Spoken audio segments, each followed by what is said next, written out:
ቀበል ቀላል አይደለም። አይድንም አይደለም ብዬ አይደለም። በጣም ብዙ ዋጋ ከፍዬ ከብዙ አስከሬኖቹ ጋር ተኝቼ ብዙ ቀን ርቦኝ ጠምቶኝ ቸግሮኝ ከስራ ቦታዬ ወደ ሆስፒታል አንድ ቀን እርፈት የለኝም። እርፈት የሙሉ ሆስፒታል ነው። እንደዛ ብዬ ያሳልፍኩ ላለመውደቅ ነው። በቃ አንቺንም ያን ሁላ ብር ያስላኩሽ ከሰውነቴ ውስጥ እየተቋጠረው 9 ሊትር ውሃ አስወጣሽልኝ። ከዛም በኋላ መድኃኒቶች እንዳሉ ተቀየሩልኝ።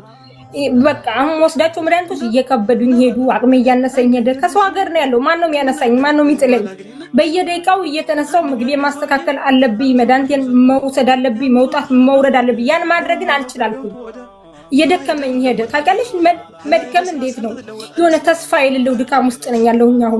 አሁን ድሮ ተስፋ አደርጋለሁ። ሁልጊዜ ተስፋ አለኝ ነገ ደህና እንደምሆን። በቃ የጤና ሁኔታ ባላድነውም ግን መሻሻል እንዳለብኝ አውቃለሁ። ምግቤን አስተካክላለሁ። ያለኝን ሰላም ከራሴ ጋር እፈጥራለሁ ምናምን ነገር። አሁን ላይ ግን ያንን አቅም እያጣሁ ሄድኩኝ። ውሃ መክፈት አልችላልኩኝ። እኔ እኮ ብቻዬን ነው የምኖረው። ግዴታ ውሃ መክፈት አለብኝ። ትናንትና ሐኪም ቤት እንዴት ብዬ አልጋው ልውረድ? እንዴት ብዬ አልጋው ወርጄ ደረጃ እንትን ብዬ ሂሳብ ዘግቼ እንዴት ልምጣ? አቅሜ እያነሰኝ ሄደ። ድሮ እኮ ብቻዬን እኮ ነው የማደርገው ሁሉን ነገር። ከሰው ምንም አልጠብቅም። ከገንዘብ ጀምሮ እስከ ጉልበት የማደርገው ብቻዬን ነኝ። ለዛ ነው በቃ ራሳችሁ ላይ ጠንክሩ። ሰው እንዲያሳክማችሁ አትፈልጉ። ብትጣመሙም እንደዚህ አድርጉ ምለው። አሁን ላይ ግን ያንን አቅም እያነሰ ሄደና ሰውን ለምን አስቸግራለሁ? ለማይድን ህመም በቃ መድኃኒት ለመግዛት ብቻ ሰውን እያስቸገርኩ ነው አሁን ባለውበት ወር ላይ እና ያ ነገር በጣም እንደ ሰው አይደለሁኝ። ይደክመኛል። የተሸከምኩት የሰው ገላ ነው እኮ ይደክመኛል፣ ያመኛል። እንደውም በጣም ጎበዝ ነኝ። ያለ ሰው ያለ አስታማሚ ራሴን ማስታምነኝ እኮ። ህመሙ በጣም ከባድ ነው። ዶክተሮች ሲነግሩሽ በባለፈው ሰምተሽ ከሆነ ሰርች አድርገሽው ከሆነ በጣም ከባድ ህመም እኮ ነው። ያን ህመም እያሰቃየው መዳን ቤት በማንኪያ ሩዝ በልቼ 30 ፍሬ መድኃኒት ይወስድኩኝ ላለመውደቅ እኮ ነው። ነገ ተሻለ ቦታ ላይ እደርሳለሁ፣ ህመሜን አስታማለሁ ብዬ ነው። አሁን ግን በቃ እየደከመኝ ሄደ። በቃ ድክም አለኝ። በተለይ ዛሬ በቃ በጣም ደከመኝ። ተነስቼ ቁርስ እንዴት ልስራ፣ በር እንዴት ልክፈት፣ ውሃ እንዴት ላምጣ፣ ምግብ እንዴት ልስራ፣ መድኃኒቴን እንዴት በስነ ስርዓት ልውሰደው፣ እየከበደኝ ሄደ መድኃኒቱ። በቃ በጣም ደከመኝ። እንዴ እቅፍ የሚያደርገኝ የለ፣ አይዞሽ የሚለኝ የለ፣ ምግብሽን እንደዚህ እሰራልሻለሁ የሚለኝ የለ፣ ሐኪም ቤት አብሮ የሚሄድ የለ። ብቻዬን ሁሉ ተቋቁሜ ከዛ በላይ አቅሜ እያነሰ ሲሄድ ዋጋ የከፈልኩላት ልጅ ወድቃ ሳገኛት በቃ በጣም ነው እየተሳማኝ። እኔ ወርቅ አልገዛ፣ ልብስ አልገዛ፣ ቤት አልገዛ፣ ስራዬ መድኃኒት ነው በቃ። እና እስከ መቼ ነው እንደዚህ መሆነው? እስከ መቼ ለሚለው ጥያቄ ደግሞ መልስ አላገኘለትም። እስከ መቼ? እና ያ ነገር በጣም ይከፋኛል። አሁን በዚህ ሳምንት ውስጥ በጣም ነው የሚከፋኝ። ተስፋ በጣም ነው የምቆርጠው። ለካ አንዳንዴ ሰዎች የሚያደርጉት ነገር እውነት ነው ምናምን እስክል ድረስ ደረስኩኝ ማለት ነው። እስኪ አትሰቢው በቃ የሚወደኝ አምላኬ እንደዚህ ያለ ህመም ሰጠኝ። ከሰጠኝ ይህን ሁላ ዋጋ ከፍዬ ምድር ላይ ምኖር ለምን ነው? እሺ ይህን ሁላ ገንዘብ አሁን ትናንትና ብቻ እኮ 70 ሺህ ብር እኮ ነው እየከፈልኩኝ በኢትዮጵያ ብር። እንደዛ ከፍዬ ታምሜ አደርኩኝ።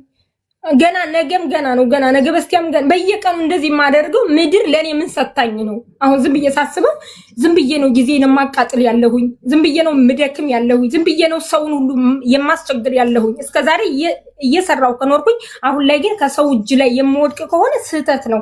ምን እየሰራሁ ምን እያደረኩ ነው? ቤተሰብ የማረዳ ከሆነ ማላገባ የማልወልድ እንደፈለኩት እንደ ጓደኞች መወጣ የማልወርድ ከሆነ ለምን ነው መድኃኒት እየገዛሁ የምኖረው?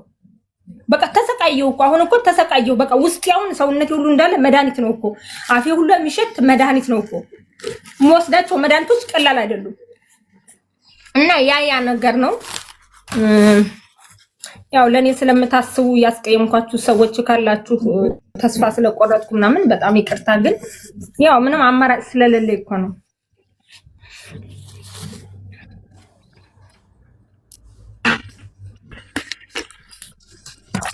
ልባሟ አንቺ እንደ ስምሽ እኮ ነሽ። እኔ ካንቺ መስማት በጣም ያስደንቀኛል። በአንድ ሳምንት በሁለት ሳምንት ለውጥ ውስጥ እንዲህ መናገርሽ በጣም ነው የሚገርመኝ። ምድር ላንቺ ብዙ ነገር ሰጥታሻለች። መቻልን፣ ብዙዎች ያልቻሉትን መቻልን ሰጥታሻለች። በእናት በአባት በእህት በወንድም በሚስት በልጅ ያልታከሙ ያልታገዙ ብዙ ሰዎች አሉ። አንድ ቀን እንደ ሰው መድኃኒትን መውሰድ፣ አንድ ቀን እንደ ሰው በዶክተር መታየትን እየተመኙ የሞቱ ብዙ ሰዎች አሉ። አንቺ ራስሽን በራስሽ እያከምሽ የኖርሽ ነሽ 8 ዓመት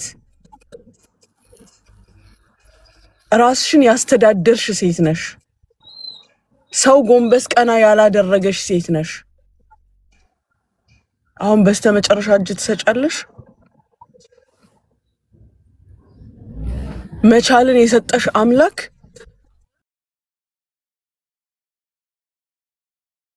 አልደከምሽም። ሲጀመር ብትደክሚ እንኳን የሚሸከምሽን ይሰጥሻል።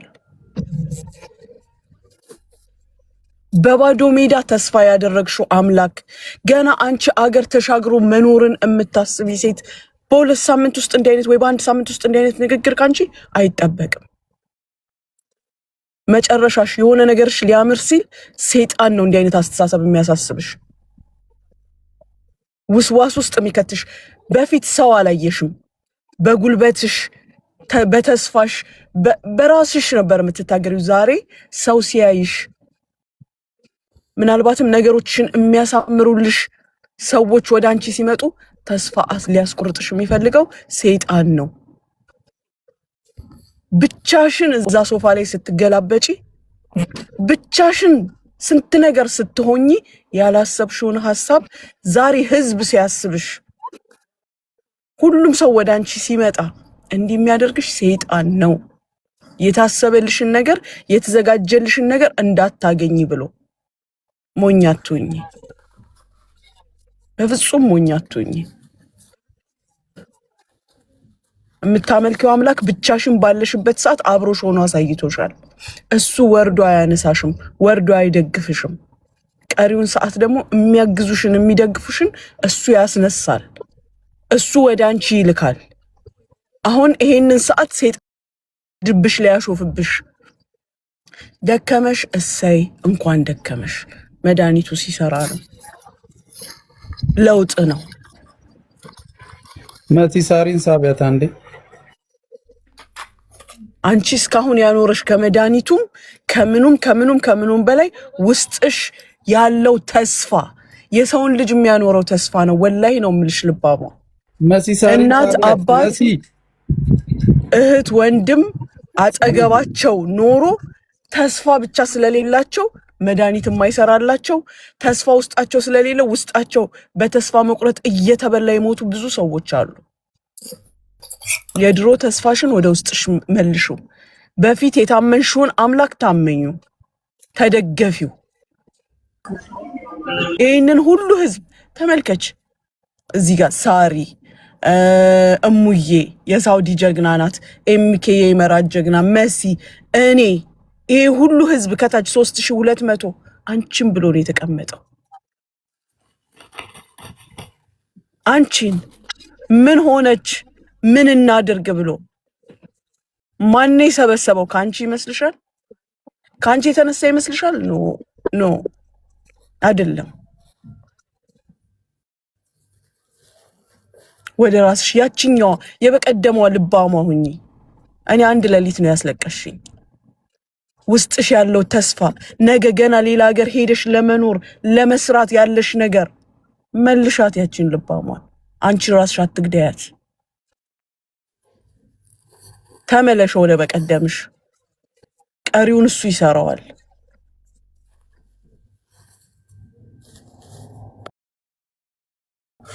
አይዞሽ።